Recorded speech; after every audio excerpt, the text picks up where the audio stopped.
चक्र पदुमा हाथ विराजे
पहरेदार सोई गए हो।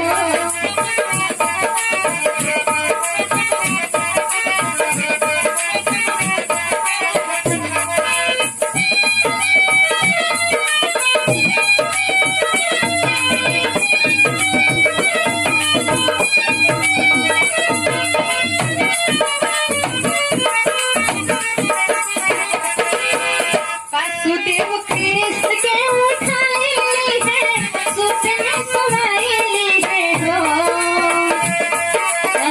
वासुदेव कृष्ण के उठाई है, सुत में समाई है हो।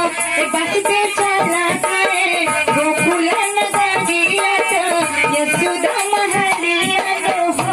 वासुदेव चला गए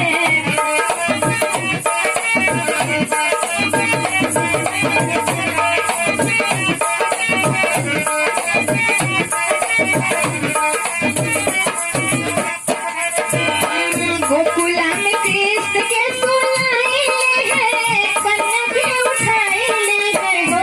वासुदेव चला आए मथुरा नगरिया से हलिया के भीतर हो। वासुदेव चला आए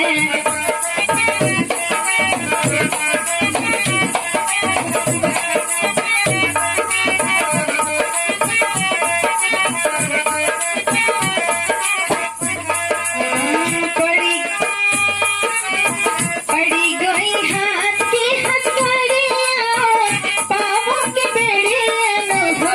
बहनी बंद होकर गढ़ के केवड़िया तो पहरेदार जागे गए हो। बहनी बंद होकर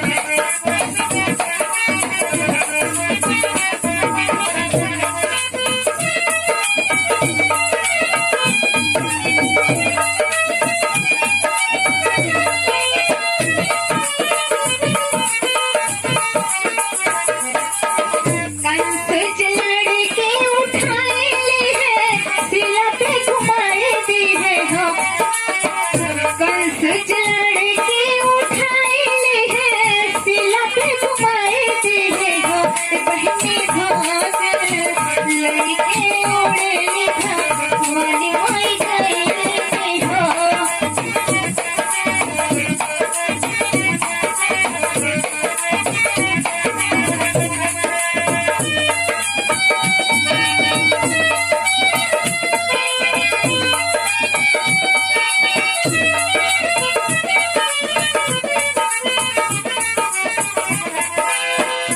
कैसे हमारे बाधे का उपाय बाबा, भीख तोहरे गोकुल हो।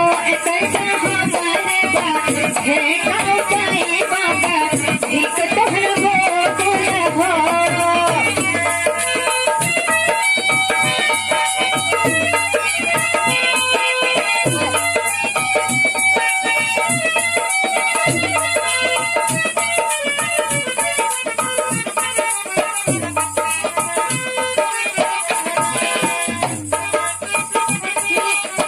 देवकी जो चलिया सनाना करे, सखी चार गोहन हो।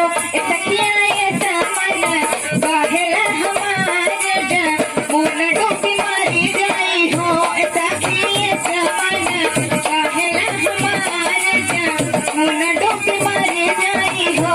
सखी ऐसा मन बहेला हमारे जा, मुन डूबी मारी जाई हो।